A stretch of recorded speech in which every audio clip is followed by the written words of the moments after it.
Hi hello നമസ്കാരം, ഏവർക്കും എന്റെ ചാനലിലേക്കും എന്റെ വീഡിയോയിലേക്കും വീണ്ടും വീണ്ടും വീണ്ടും സ്വാഗതം.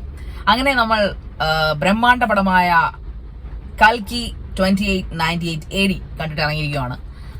പടത്തെക്കുറിച്ച് പറയുകയാണെന്നുണ്ടെങ്കിൽ യെസ്, ഇറ്റ് ഈസ് അബൌട്ട് നാഗശ്വിൻസ് ഡിറക്ഷൻ ആണ്. പ്രഭാസ് ദ എപ്പിക് നായകൻ അഭിനയിച്ചിരിക്കുന്നു. അതുകൂടാതെ എല്ലാവരും ബ്രഹ്മാണ്ഡ നായകന്മാർ അഭിനയിച്ചിരിക്കുന്നു. നമ്മുടെ പ്രിയ mega star, Bollywood star, international star Amitabh Bachchan, actress, അതും Bollywood star, mega star actress, അവരെ അങ്ങനെ പറയണമല്ലോ, ദീപിക പടുക്കോൺ, മലയാളികൾക്ക് അഭിമാനിക്കാനായിട്ട് നമ്മുടെ അന്നാബെൻ, ദുൽഖർ സൽമാൻ, പിന്നെ അങ്ങനെ തമിഴിൽ നിന്നും മറ്റ് ഭാഷകളിൽ നിന്നുമൊക്കെ ഒരുപാട് പേർ അഭിനയിച്ച് തകർത്താന്ന് എനിക്ക് ഞാൻ പറയില്ല. ഇറ്റ്സ് എ സയൻസ് ഫിക്ഷൻ മൂവിയാണ്. ആദ്യം കണ്ടപ്പോൾ ആദ്യത്തെ ഫസ്റ്റ് സീൻ കണ്ടപ്പോൾ എനിക്ക് ഞാൻ എന്താ ഓർമ്മ വന്നതെന്ന് ഞാൻ പറയട്ടെ, മാഡ് മാക്സ് ആകാം. സീരിയസ്ലി അതുപോലെ കുറെ ആക്രി സാധനങ്ങൾ പെറുക്കി വെച്ചുകൊണ്ട് ഉള്ള ഒരു ഞാൻ ദൈവമേ ഒരു മാഡ് മാക്സ് ആകെ കോപ്പി അടിക്കുകയാണ്. ഈശ്വര ദൈവമേ, 600 കോടിയാണ് ബഡ്ജറ്റ് മുടക്കി ഈ പടം ഉണ്ടാക്കിയിരിക്കുന്നത്. പക്ഷെ എന്തൊക്കെ പറഞ്ഞെന്ന് പറഞ്ഞാലും പടം ഒരു ഗംഭീര മേക്കിംഗ് ആണ്, അതിൽ ഒരു സംശയവും ഇല്ല. പക്ഷെ ഫസ്റ്റ് ഹാഫ് തുറന്ന് ഞാൻ പറയട്ടെ, ബോറാണ്. എന്ന് വെച്ചാൽ ഇതുപോലെ 600 crores മുടക്കി ഒരു പടം ഇറക്കുമ്പോൾ അതിന്റെ ഒരു സീരിയസ്നെസ് പ്രേക്ഷകരിലേക്ക്, ഓഫ് കോഴ്സ് ഇത് ഒരുപാട് പേരുടെ കഷ്ടപ്പാടാണ്. 2020 അനൗൺസ് ചെയ്തതാണ്, അതിന്റെ മേക്കിംഗ് തുടങ്ങിയിട്ട് കുറെ കാലങ്ങളായി, ബ്രഹ്മാണ്ഡ പടങ്ങളൊക്കെ സമ്മതിച്ചു. ബട്ട് ഇത് ഞങ്ങളായ പ്രേക്ഷകരിലേക്ക് എത്തണമെന്നുണ്ടെങ്കിൽ നിങ്ങൾ ഡെഫിനറ്റ്ലി അതിനുള്ള കാര്യങ്ങൾ ചെയ്തിരിക്കണം. സത്യത്തിൽ ഞാൻ ഇരിക്കെ തന്നെ, ഞാൻ കരളി ശ്രീയിലാണ് കണ്ടത്, ഒരു 4 പേരെങ്കിലും ഫസ്റ്റ് ഹാഫ് തീരുന്നതിന് മുമ്പ് ഇറങ്ങിപ്പോയി എന്നുള്ളതാണ്. എന്റെ അടുത്തിരിക്കുന്ന ഒരു മനുഷ്യൻ പച്ച ചീത്തയാ വിളിച്ചുകൊണ്ടിരിക്കുന്നത്, എന്തിനാടാ എന്റെ കാശ് കളഞ്ഞ്, എന്തിനാടാ എന്നെ. അപ്പൊ ഇറങ്ങാൻ നേരത്ത് ഫസ്റ്റ് ഹാഫ് ഞാൻ എന്തായാലും ഒരുപാട് എത്ര ബോറടി പടാന്ന് പറഞ്ഞാൽ ഇറങ്ങി പോവുകയല്ല. റിവ്യൂവർ എന്ന എനിക്ക് ഇറങ്ങി പോകാൻ പറ്റത്തില്ല. കാരണം അതിന് പിന്നിൽ പ്രവർത്തിച്ച ആൾക്കാരുടെ അണിയർ കഷ്ടപ്പാട് നമ്മൾ ടിക്കറ്റ് എടുത്തൊക്കെ നമ്മൾ അറിയണം. എന്ന് വെച്ച് കഴിഞ്ഞാൽ അവരുടെ സിമ്പതി ഒന്നുമല്ല, നമ്മളൊരുമാതിരി 3 മണിക്കൂർ 10 മിനിറ്റ് കണ്ട ഈ പടം എന്ന് പറയുന്നത് അത്രയും സമയമാണ് നമ്മുടെ വേസ്റ്റ് ആയി പോകുന്നത്. അതിലൊരു 1 മണിക്കൂർ നമുക്ക് വേസ്റ്റ് അല്ലെന്ന് പറയാം. കാരണം അതിന്റെ സയൻസ് ഫിക്ഷൻ മേക്കിംഗ്, ഇന്ത്യയിൽ ഒരു പടം ഇതുപോലെ മേക്ക് ചെയ്യുന്നത് ആദ്യമായിട്ടാണ് എന്ന് പറയാൻ പറ്റില്ല. ബിക്കോസ് ബാഹുബലി അതുപോലെ കുറെ പടങ്ങൾ ഇറങ്ങിയിട്ടുണ്ട്, ബ്രഹ്മാണ്ഡ പടങ്ങൾ ഇറങ്ങിയിട്ടുണ്ട്, അതൊക്കെ നമ്മൾ കണ്ടിട്ടുണ്ട്. ഈ പ്രഭാസിനെ, അദ്ദേഹത്തിന്റെ ആ ഒരു അതിലൊന്നുകൂടി ഗ്ലാമർ ആയി കേട്ടോ, ഒന്നുകൂടി ഹാൻസം ആയി, അതായത് ഒരു അർജുനൻ അല്ലെങ്കിൽ ഒരു കണ്ണനായിട്ടാണ് അദ്ദേഹത്തിനകത്ത് കാസ്റ്റ് വന്നിരിക്കുന്നത്. അതുപോലെ വിജയ് ദേവരക്കൊണ്ട, എല്ലാവരും ഉണ്ട്. കൃഷ്ണൻ ആരാണെന്ന് മുഖം കാണിക്കുന്നില്ല.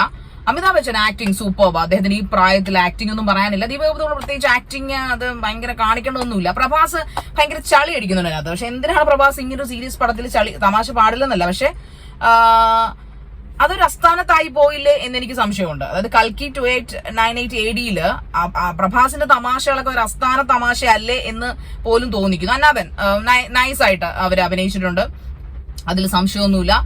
മ്യൂസിക് സന്തോഷ് നാരായണനാണ്. മ്യൂസിക് ഒക്കെ ബാക്ക്ഗ്രൗണ്ട് സ്കോർ ഒക്കെ അടിപൊളിയാണ്, അതിലൊന്നും പറയാനില്ല. പിന്നെ ഈ പറഞ്ഞ പോലെ കുറെ 3D എഫക്ട്, അത് എന്താ പറയുന്നത്, എല്ലാം ഒരു ആനിമേഷൻ കാര്യങ്ങളെല്ലാം ഉണ്ട്. വെച്ച് കെട്ടലും നമുക്ക് തോന്നത്തില്ലെന്ന് പറഞ്ഞാൽ പോലും ഈ പറയുന്ന 600 crores അല്ലെങ്കിൽ നമ്മളെ ഇരുത്തി ചിന്തിപ്പിക്കുന്ന അല്ലെങ്കിൽ ഇരുത്തുന്ന ഒരു തരം ഒരു കാര്യം അതിനകത്തില്ല. പുരാണങ്ങൾ തിരിച്ചു വരുന്നു, അല്ലെങ്കിൽ മഹാഭാരതമായിട്ട് കൊളാബ് ചെയ്തുകൊണ്ട് ഫ്യൂച്ചറിസ്റ്റിക് ആയിട്ടുള്ള ഒരു 500-600 വർഷങ്ങൾക്ക് ഇപ്പുറം, മഹാഭാരതം കഴിഞ്ഞൊരു 16,000 വർഷങ്ങൾക്ക് ഇപ്പുറമുള്ള ഒരു ഫ്യൂച്ചർ തോട്ടാണ് അവർ കാണിക്കുന്നത്. അതിലെ ശോഭന, ഓഫ് കോഴ്സ് ശോഭനയെ മറന്നില്ല കേട്ടോ. ശോഭനയൊക്കെ ഗംഭീര പെർഫോമൻസ് ആണ്. ശോഭനയുടെയൊക്കെ അവർ കണ്ണുകളുടെ അവരുടെ അഭിനയം, അവരൊക്കെ അടിപൊളിയായിട്ട് അഭിനയിച്ചിട്ടുണ്ട്. മലയാളത്തിന്റെ അഭിമാനമായ ദുൽഖർ സൽമാൻ, ശോഭന, അന്നാബൻ, ഇവരെല്ലാവരും അതിനകത്തുണ്ട്, നന്നായിട്ട് ചെയ്തിട്ടുണ്ട്. പക്ഷെ ഇവരിത് കാണിക്കുമ്പോൾ അത് ഒരു സീരിയസ് ആയിട്ടുള്ള എഫക്ട് നമ്മളിലേക്ക് എത്തുമ്പോഴാണ് ആ പടം സക്സസ് ആകുന്നത്. ഇവർ ചിലപ്പോ 600 crores വാരുവോ പിടിക്കുമോ എന്നും നമുക്ക് അറിഞ്ഞുകൂടാ. എനിവേ, ഫസ്റ്റ് ഹാഫ് ബോറാണ്, പറയാതിരിക്കാൻ പറ്റിയല്ല. ഇറ്റ്സ് അബൌട്ട് എന്താ പറയുന്ന ഒരു തരം കോമാളി തരമൊക്കെ കുറെ അതിനകത്ത് എന്താ പറയുന്നത് നമുക്ക് കാണിച്ചു കൂട്ടിയിട്ടുണ്ട്. പക്ഷെ എന്നിരുന്നാൽ പോലും സെക്കൻഡ് ഹാഫ് അത് കുറച്ചുകൂടെ നീതി പുലർത്തുന്നുണ്ട്. ടിക്കറ്റ് എടുത്ത് കാണുന്നവർക്ക് കുറച്ചുകൂടെ ഭേദമായിട്ട് നമുക്ക് ഇത്രയെങ്കിലും ഇതിനകത്തുണ്ടല്ലോ എന്ന് നമുക്ക് ആസ്വദിക്കാം, സമാധാനിക്കാം എന്നാണ് എനിക്ക് തോന്നുന്നത്. അപ്പൊ കൽക്കിയെ കുറിച്ച് എനിക്ക് പറയുകയാണെങ്കിൽ ഒരു ഹാഫ് ആവറേജ് പടം എന്ന് എനിക്ക് ഒരു റിവ്യൂവർ എന്ന നിലയിൽ എനിക്ക് പറയാൻ ഒരു ഹാഫ് സാറ്റിസ്ഫൈഡേ ഉള്ളൂ. ഫുൾ സാറ്റിസ്ഫാക്ഷൻ നമുക്ക് കിട്ടില്ല. അതിലും ഫസ്റ്റ് ഹാഫ് ഒരു തരം കുറച്ചുകൂടെ കാണേണ്ടവർക്ക് ഇത് കാണാം. പക്ഷെ എന്നാലും നമ്മൾ പ്രേക്ഷകർ എഴുന്നേറ്റ് പോവുക എന്ന് പറയുമ്പോൾ, അപ്പൊ ഇപ്പൊ കാണുന്നവർ പറയുന്നത് നിനക്ക് അത്രയും ബുദ്ധി വളർന്നിട്ടില്ല, നീ ഒരു ഇന്റലക്ച്വൽ അല്ല എന്ന്. പക്ഷെ ഇന്റലക്ച്വൽ പോയി കണ്ടോളൂ, ഒരു കുഴപ്പമില്ല.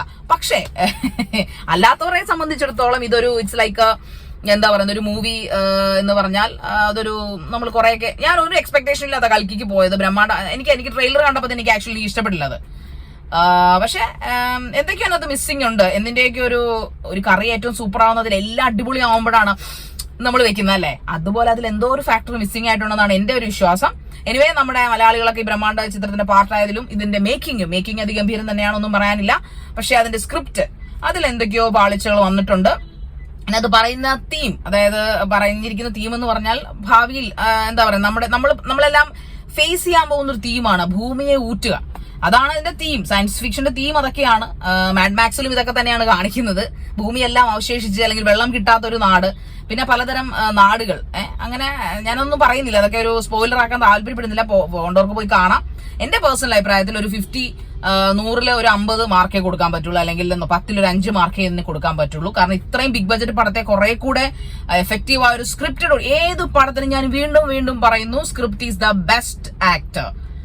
എന്തൊക്കെ കുന്തമാനാത്തോണെന്ന് പറഞ്ഞാലും ശരി, സ്ക്രിപ്റ്റും ഇല്ല, സ്ക്രിപ്റ്റിൽ പാളിച്ചകളുണ്ടെങ്കിൽ, സ്ക്രിപ്റ്റ് ജനങ്ങൾക്ക് ഡൈജസ്റ്റഡ് ആവുന്നില്ലെങ്കിൽ ഇറ്റ്സ് എ ഫ്ലോപ്പ്. അതുകൊണ്ട് ഞാൻ പടം ഫ്ലോപ്പാന്നൊന്നും പറയുന്നില്ല. സെക്കൻഡ് ഹാഫ് അടിപൊളിയാണ്, മേക്കിംഗ് ഫുൾ ലോഡ് അടിപൊളിയാണ്, മ്യൂസിക് ഒക്കെ കൊള്ളാം. പക്ഷേ something is wrong with in that movie. പോരാ, കൽക്കി യഥാർത്ഥമായിട്ട് അവതരിച്ചില്ല. ഇനി പക്ഷെ ഒരു മേബി സെക്കൻഡ് പാർട്ട് ഉണ്ട് കേട്ടോ. ഇനി സെക്കൻഡ് പാർട്ട് മേബി ഇതിൽ ഗംഭീരമാകുമായിരിക്കാം. ആയാൽ നാഗാശ്വിൻ ദേവി ചെയ്ത് നല്ല സ്ട്രോങ് സ്ക്രിപ്റ്റ് ഒക്കെ ആയിട്ട് വരിക. ഞങ്ങള് എന്താ പറയുക, ബ്രഹ്മാണ്ഡ പടം, സയൻസ് ഫിക്ഷൻ ബ്രഹ്മാണ്ഡ പടമൊക്കെ നമ്മൾ കാണുന്നതാണ്. അപ്പൊ അതുകൊണ്ട് ഉറപ്പായിട്ടും നിങ്ങൾ അടുത്ത പാർട്ട് കൊണ്ടുവരുമ്പോൾ നന്നായിട്ട് വരുമെന്ന പ്രതീക്ഷയോടുകൂടി അടുത്ത പടത്തിന്റെ വിശേഷങ്ങളുമായി വീണ്ടും കാണുന്നവരെ, this is Sharika. Bye bye, speech maker. Okay.